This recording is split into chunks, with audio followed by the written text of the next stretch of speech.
디모데후서 1장 있는 말씀인데요. 제가 영상으로 또 띄우겠습니다.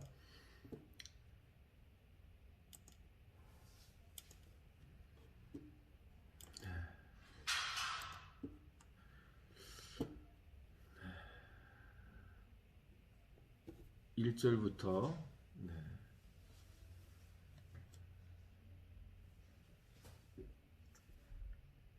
1절부터 14절까지 말씀 봉독하겠습니다. 하나님의 뜻대로 말미암아 그리스도 예수 안에 있는 생명의 약속대로 그리스도 예수의 사도된 바울은 사랑하는 아들 디모데에게 편지하노니 하나님 아버지와 그리스도 예수 우리 주께로부터 은혜와 긍휼과 평강이 내게 있을지어다. 내가 밤낮 간구하는 가운데 쉬지 않고 너를 생각하여 청결한 양심으로 조상 쪽부터 섬겨오는 하나님께 감사하고 내 눈물을 생각하여 너 보기를 원함은 내 기쁨이 가득하게 하려 함이니 이는 내 속에 거짓이 없는 믿음이 있음을 생각함이라. 이 믿음은 먼저 내 외조모 로이스와 내 어머니 유니게 속에 있더니 내 속에도 있는 줄을 확신하노라. 그러므로 내가 나의 안수함으로 내 속에 있는 하나님의 은사를 다시 부를 듯 하게 하기 위하여 너로 생각하게 하노니 하나님이 우리에게 주신 것은 두려워하는 마음이 아니요 오직 능력과 사랑과 절제하는 마음이니 그러므로 너는 내가 우리 주를 증언함과 또는 주를 위하여 갇힌 자 된 나를 부끄러워하지 말고 오직 하나님의 능력을 따라 복음과 함께 고난을 받으라. 하나님 우리를 구원하사 거룩하신 소명으로 부르심은 우리의 행위대로 하심이 아니요 오직 자기의 뜻과 영은 전부터 그리스도 예수 안에서 우리에게 주신 은혜대로 하심이라. 이제는 우리 구주 그리스도 예수의 나타나심으로 말미암아 나타났으니 그는 사망을 패하시고 복음으로써 생명과 썩지 아니할 것을 드러내신지라. 내가 이 복음을 위하여 선포자와 사도와 교사로 세우심을 입었노라. 이러므로 말미암아 내가 또 이 고난을 받되 부끄러워하지 아니함은 내가 믿는 자를 내가 알고 또한 내가 의탁한 것을 그날까지 그가 능히 지킬 수를 확신함이라. 너는 그리스도 예수 안에 있는 믿음과 사랑으로서 내게 들은 바 바른 말을 본받아 지키고 우리 안에 거하시는 성령으로 말미암아 내게 부탁한 아름다운 것을 지키라. 아멘.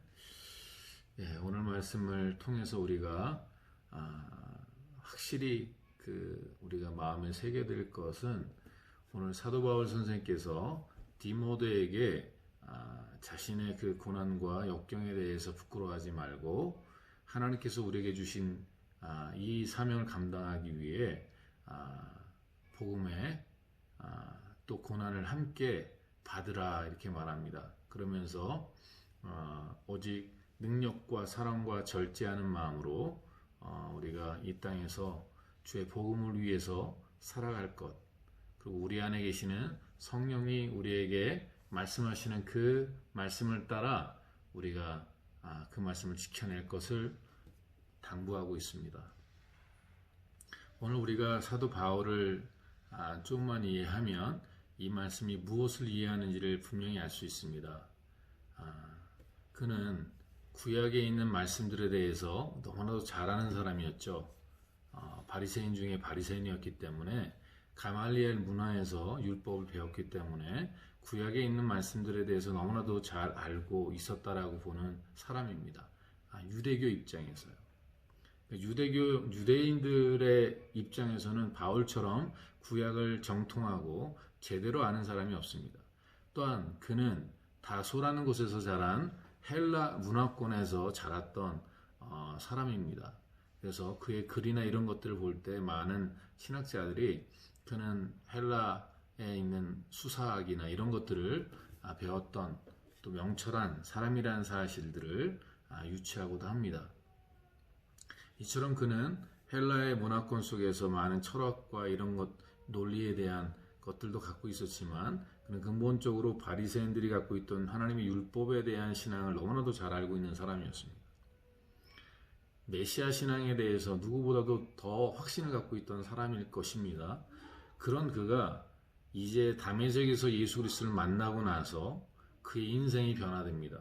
왜냐하면 그동안에 자기는 자기가 지금까지 배웠던 율법의 말씀, 유대교의 말씀을 따라서 예수 믿는 사람들을 핍박했단 말이에요. 이것이 하나님을 위한 일이라고 생각했던 바울 사도였습니다. 그러나 그가 다메섹에서 예수 그리스도를 만나고 그가 광야에서 3년 반 동안 1년 반 동안 그 광야 속에서 하나님 앞에 철저히 기도하고 그리고 삼층천에 데려가심을 받아서 그리고 하늘의 천상세계를 보고 내려온 이 바울 사도는 너무나도 확실하게 알았던 것입니다. 그래서 그 너무나도 확실한 신앙들을 서신을 통해서 각 교회에 보내는 것만이 아니라 오늘 이 디모데에게도 이 서신을 보내면서 분명히 그 복음의 내용을 이야기합니다. 이 내용의 핵심은 이겁니다. 이전까지 우리가 살던 모든 삶의 문제들은 예수 그리스도께서 오심으로 예수 그리스도께서 부활하시고 승천하심으로 말미암아 이제 새로운 국면을 맞고 새로운 시대를 맞이했다는 거예요. 그가 구약의 말씀들을 통해서 갖고 있었던 신앙이 뭐였죠? 메시아가 온다는 신앙이었잖아요. 근데 그 메시아가 온다는 것을 메시아를 알아보지 못함으로 죽였잖아요.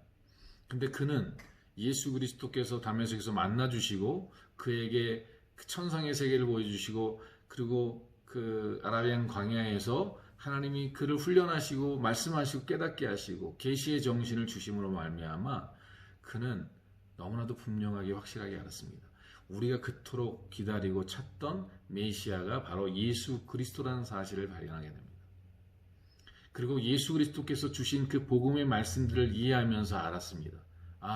우리가 지금까지 추구하고 살았던 이 세상의 것들이 이 땅에서 로마를 제어하고 그 애굽을 제어하고 그리고 온 세계를 지배할 수 있는 그런 왕국을 세우는 것, 이 땅에 그런 왕국을 세우는 육신적인 왕국이 하나님의 뜻이 아니었고 예수 그리스도를 통해서 온 인류가 다시 구원의 백성들, 다시 재창조되는 새로운 피조물로 우리를 만드셔서 영원한 하나님의 나라로 우리를 데려가시는 것이 하나님의 계획이었구나, 하나님의 뜻이었구나, 그 일을 위해서 우리를 부르셨구나, 이 사실을 발견한 겁니다.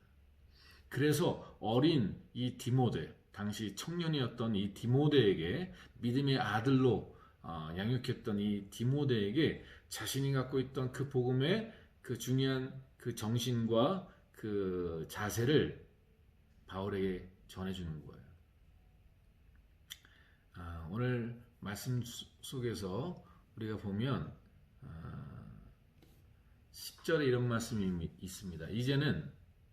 이제는 이라고 얘기하는 것은 예수님이 이 땅에 오셔서 공생을 사시고 사단의 권세를 깨시고 부활 승천하신 그 후를 얘기하는 거예요. 이제는 우리 구주 예수 그리스도의 나타나심으로 말미암아 나타났으니 그는 사망을 패하시고 복음으로써 생명과 섞지 아니할 것을 드러내신지라 이렇게 되어 있습니다. 자, 이 말씀을 생각해 보세요. 여기서 복음으로써 생명과 썩지 아니할 것을 드러내셨다 이렇게 말합니다. 예수님께서 오셨어요. 왜냐하면 이 세상의 모든 사람들이 심지어 아브라함의 믿음을 통해서 하나님의 훈련을 거쳤던 이스라엘 백성들마저도 그들은 참 생명에서 떠나 있었던 거예요.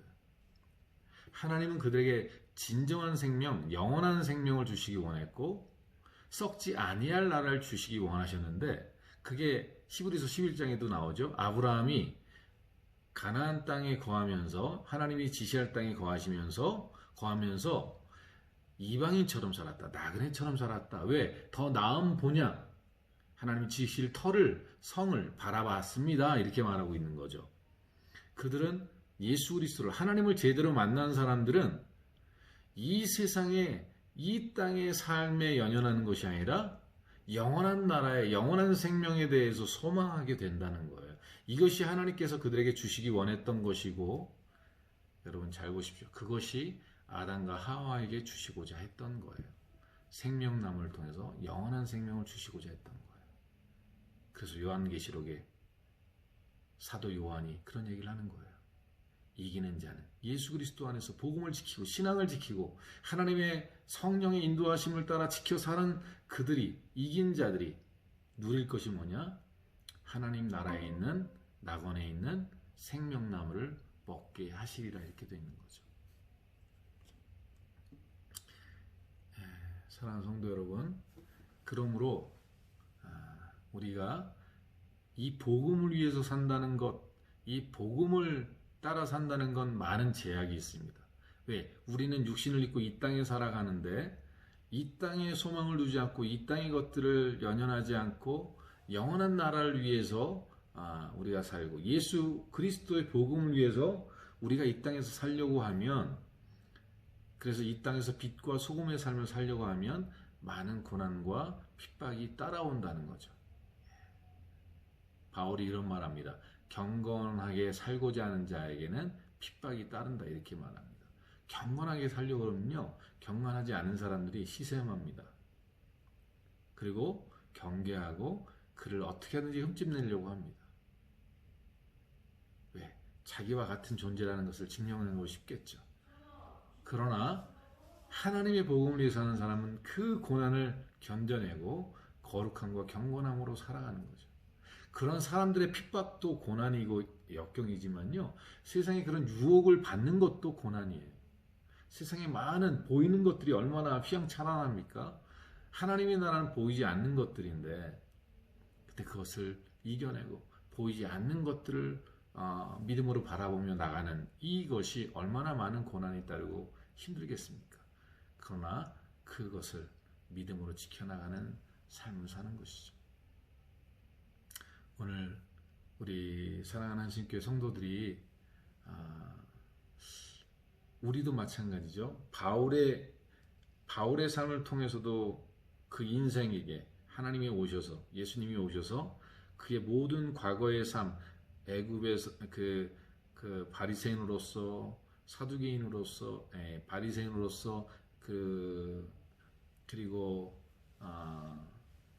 가말리엘 문화에서 자란 그러한 율법주의자에서 예수 그리스도를 만나고 나서 발견한 거죠. 그 복음은 예수 그리스도께서 나타나셔서 우리에게 보여주셨는데, 그것은 이 땅에 썩어질 잠시 우리가 지니는 이 생명의 삶이 아니라 우리가 추구해야 될 영원한 삶, 그리고 썩지 아니할 그 소망을 우리는 붙잡고 사는 사람으로 예수 그리스도께서 오셔서 우리에게 비춰주셨다. 그러므로 예수를 믿는 우리도 그 영원한 생명과 썩지 아니할 영원한 나라를 소망하면서 이 땅에서 주님이 우리에게 보여주신 삶의 복음의 삶을 살아가는 것이다. 이럴 때요, 하나님의 능력이 우리와 함께 하십니다. 12절 13절에 이렇게 말합니다. 이로 말미암아 내가 또 이 고난을 받되 부끄러워하지 아니함은 내가 믿는 자를 내가 알고 또한 내가 의탁한 것을 그날까지 그가 능히 지키실 줄을 확신함이라. 너는 그리스도 예수 안에 있는 믿음과 사랑으로서 내게 들은 바 바른 본받아 지키고, 이렇게 되어 있죠. 이 말씀을 통해서 바울은 마지막에 그 톱에 목이 쓰여 순교하는 자리까지 가기까지 그는 주님의 말씀을 순종하고 지켜내잖아요. 근데 그 모든 것들은 그분이 어떤 분인지를 너무나도 확실하게 아는 거죠. 그분이 너무나도 하나님의 아들로서 이 땅에서 어떠한 삶을 보여주셨고 그가 어떠한 승리를 이루셨고 지금 어떠한 분이시라는 걸 너무나도 잘 아는 거예요. 그리고 내가 또 그분에게 의탁하는 이 모든 것들을 그가 능히 이루시고 지키실 것을 확신하는 믿음이 있는 거죠. 우리가 예수 그리스도를 믿고 복음 안에서 이 땅에 산다는 그것은요, 하나님께서 우리를 지키실 것이고 그가 우리를 분명히 당신의 뜻에 합당하게 우리를 사용하실 것을, 당신의 그 은혜로 우리가 이 땅을 살아갈 수 있도록 하나님이 지키시고 보호하시고 힘주시고 능력 주실 것을 그 바울은 너무나도 확실한 거죠. 이 땅에서 가장 어려운 사명이 뭔지 아십니까? 그게 순교입니다. 순교는 아무나 하는 게 아니죠. 요한계시록에 보면 순교한 자들에게는 또 다른 은총이 있어요. 근데 순교는 아무나 하는 것이 아닙니다. 그러나 그 순교에 그런 것들을 감당할 수 있는 그런 은혜도, 그런 능력도 하나님께서 도와주시고 힘주셔서 할 수 있다는 사실을 사도 바울의 생애를 통해서 우리가 발견할 수 있습니다. 그 외에 그러한 죽음도 두렵지 않고 이 땅에서 주를 위해서 헌신할 수 있다면 나머지 삶을 하나님이 채우지 않으실까요? 나머지 우리의 삶을 하나님이 보호하지 않으실까요? 하나님 능력과 지혜와 은혜를 주시지 않을까요? 네. 모든 우리 사도 베드로나 요한이나 주님의 제자들도 보세요. 내게 있는 것 아무것도 없지만 내게 있는 것 곧 예수 그리스도의 이름으로 일어나 걸어라 얘기할 때 하나님의 능력이 나타나는 것처럼 우리가 정말 예수 그리스도의 복음 안에 살아가고 예수 그리스도가 주시는 은혜와 믿음과 사랑 안에 우리가 순종하고 나간다면 하나님 능히 우리를 지키실 것이고 능히 우리를 보호하시고 우리로 하여금 이 땅에서 주의 복음을 위해서 그 고난도 이겨내고 주어진 모든 삶을 주님 안에서 승리하며 살아갈 수 있도록 하실 것이다. 오늘 바울이 디모데에게 그런 권면을 하고 있습니다. 이 권면은 오늘 우리에게도 합당합니다. 우리가 예수 그리스도를 몰랐으면 모르지만 이제 정말 예수 그리스도를 만나는데도 불구하고 영원한 생명의 소망이 없고 썩지 아니할 나라에 대한 소망이 우리에게 없다면 우린 예수 그리스도를 진정으로 만난 사람이 아닐 수 있다는 사실을 말하고 있습니다. 정말 예수 그리스도를 만났고 이제 예수 그리스도를 말미암아 우리가 거듭난 사람이라면 우리 안에 있어야 될 영원한 생명의 소망과 썩지 아니할 나라에 대한 소망이 우리 안에 있게 될 것입니다.